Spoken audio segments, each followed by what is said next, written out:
നമസ്കാരം, എല്ലാവരെയും ചെറിയൊരു വീഡിയോയിലേക്ക് സ്വാഗതം ചെയ്യുന്നു. തമിഴ്നാട്ടിൽ പരമ്പരാഗതമായി നടന്നു വരുന്ന ഒരു വീരർ വിളയാട്ടമാണ് ജല്ലിക്കെട്ട്. പൊങ്കൽ ഉത്സവത്തോടനുബന്ധിച്ച് മാട്ടുപൊങ്കൽ ദിനത്തിലാണത് നടത്തി വരാറ്. മഞ്ചുവിരട്ട് എന്ന പേരും ജല്ലിക്കെട്ടിനുണ്ട്. ജല്ലിക്കെട്ടിന് ഏറെ പേരുകേട്ട സ്ഥലം മധുരയ്ക്ക് സമീപമുള്ള അളകാനല്ലൂരാണ്. മത്സരത്തിൽ പങ്കെടുക്കുന്ന കാളകളുടെ കൊമ്പുകൾ ചെത്തിമിനുക്കി പോളിഷ് ചെയ്ത് മനോഹരമാക്കും, മഞ്ഞൾ വരട്ടുകയും ചെയ്യും. സൂചിമുന കൊമ്പുകളിൽ ചെറുനാരങ്ങ കുത്തിവെച്ചാണ് കാളകളെ മത്സരക്കളത്തിലേക്ക് കൊണ്ടുവരുന്നത്.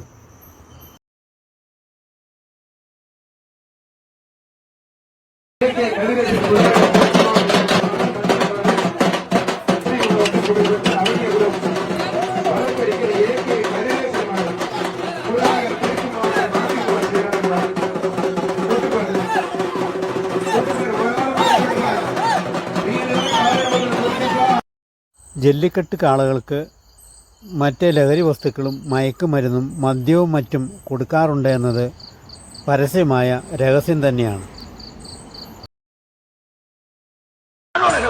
സാധാരണ 3 ഇനം മഞ്ചുവിരട്ടുകളാണുള്ളത്: വടി മഞ്ചുവിരട്ട്, വായേല് മഞ്ചുവിരട്ട്, വടം മഞ്ചുവിരട്ട്. ദൃശ്യത്തിൽ കാണുന്നത് വടി മഞ്ചുവിരട്ടിൻ്റെ കാഴ്ചകളാണ്. മറ്റ് 2 മഞ്ചുവിരട്ടുകളുടെ വിശേഷങ്ങൾ പിന്നീടൊരിക്കൽ പങ്കുവെക്കുന്നതാണ്. മൃഗക്ഷേമ സംഘടനയായ പെറ്റ, animal welfare board of India എന്നീ സംഘടനകൾ ജല്ലിക്കെട്ടിനെതിരെ പ്രവർത്തിച്ചിരുന്നു. 2014 മെയ് 7-ന് സുപ്രീം കോടതി ജല്ലിക്കെട്ട് നിരോധിച്ചു. 2015-ലും 2016-ലും ജല്ലിക്കെട്ട് നടന്നില്ല. 2017-ൽ സുപ്രീം കോടതി വിധിക്കെതിരെ ദിവസങ്ങളോളം പ്രക്ഷോഭം തമിഴ്നാട്ടിൽ നടന്നു. വിദ്യാർത്ഥികളടക്കം ധാരാളം ആളുകൾ ചെന്നൈ മറീന ബീച്ചിൽ ഒത്തുകൂടി. അന്നത്തെ മുഖ്യമന്ത്രിയായിരുന്ന പനീർ സെൽവം ഡൽഹിയിലെത്തി പ്രധാനമന്ത്രി നരേന്ദ്രമോദിയെ കണ്ട് സംസാരിച്ചു. പിന്നീട് തമിഴ്നാട് ഒന്നടങ്കം ഒത്തൊരുമിച്ച് നിന്ന് ജല്ലിക്കെട്ടിനെതിരെയുള്ള നിരോധനം പിൻവലിപ്പിക്കുകയാണുണ്ടായത്. ജല്ലിക്കെട്ടിൻ്റെ ഉദ്ഭവം എന്നു മുതലെന്ന് കൃത്യമായി പറയാനാവില്ല. പ്രാചീന ശിലാഗുഹകളിൽ ജല്ലിക്കെട്ടിൻ്റെ രംഗങ്ങൾ ചിത്രീകരിച്ചിട്ടുണ്ട്.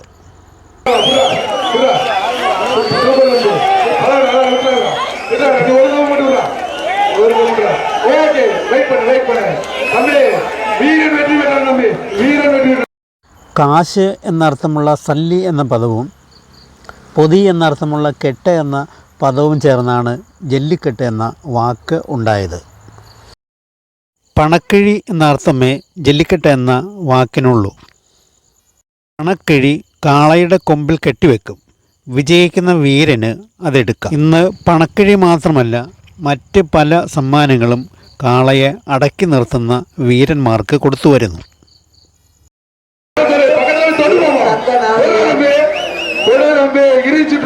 திறமையான ஆளு எங்க தருவாப்பா டி எஸ்டி குரியர் ஒரு பீரோ இருக்கு பாருங்க.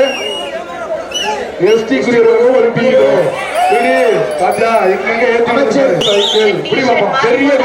பெரிய இப்படி കാളை വെற்றி പെട്ടത്. വളരെ ലാഘവത്തോടെ കണ്ടിരിക്കാൻ പറ്റിയ കായിക വിനോദമല്ല ജല്ലിക്കെട്ട്. നല്ല മനക്കട്ടിയുള്ളവർക്ക് ജല്ലിക്കെട്ട് കണ്ടിരിക്കാൻ പറ്റൂ. ജല്ലിക്കെട്ടിൽ അതിഭീകരമായ പരിക്കുകൾ വീരന്മാർക്ക് സംഭവിക്കാറുണ്ട്.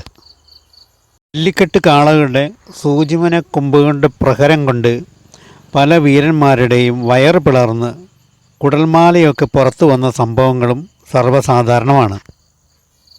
ഈ ആഴ്ച തന്നെ 7 മരണങ്ങളാണ് സംഭവിച്ചിരിക്കുന്നത്.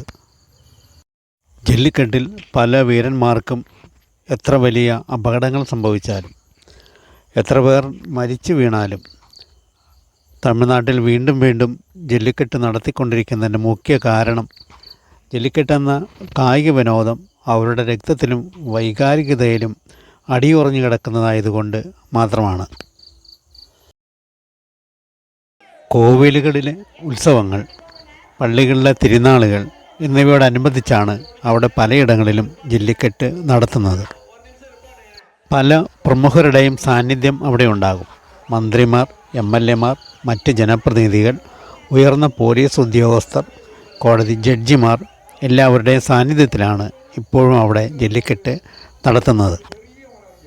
തർക്കങ്ങൾ വല്ലതുമുണ്ടായാൽ അപ്പോൾ തന്നെ പരിഹരിക്കപ്പെടും. ജല്ലിക്കെട്ട് നേരിൽ കാണുക എന്നത് വലിയൊരു അനുഭവം തന്നെയാണ്. അവസരം കിട്ടിയാൽ എല്ലാവരും അതൊരു തവണയെങ്കിലും ഒന്ന് പോയി കാണണം.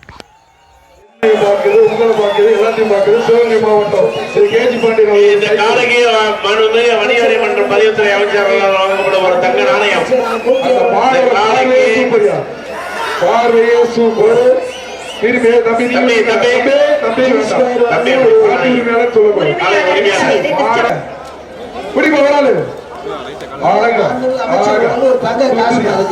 பாக்குது சுத்துது பாக்குது பார்க்குது சுத்துது.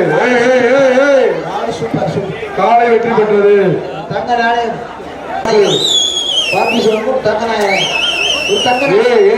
என்னப்பா அவசரம் அடுத்து விடணும்பா. மாட்டின் டயரை நல்லா வெட்டி விடுங்க. கயிறை வந்து கரெக்டா கட் பண்ணி விடுங்க. மாடு പ്രത്യേകം ലൈസൻസൊക്കെ എടുത്ത വീരന്മാർ മാത്രമാണ് മഞ്ജുവിരട്ടിൽ കാളയെ മെരുക്കാനായി ഗ്രൗണ്ടിലിറങ്ങുന്നത്. എന്തായാലും അസാമാന്യ മനോകരുത്തുണ്ടെങ്കിൽ മാത്രമേ മഞ്ജുവിരട്ട് എന്ന കായിക വിനോദത്തിൽ പങ്കെടുക്കാൻ പറ്റൂ. ഇനി മറ്റൊരു വീഡിയോയുമായി വരും വരേക്കും എല്ലാവർക്കും നന്ദി, നമസ്കാരം. சைக்கிள் பாப்பிச்சா யாருக்கு தப்பி நம்பர் காலை வெற்றி பெற்றது.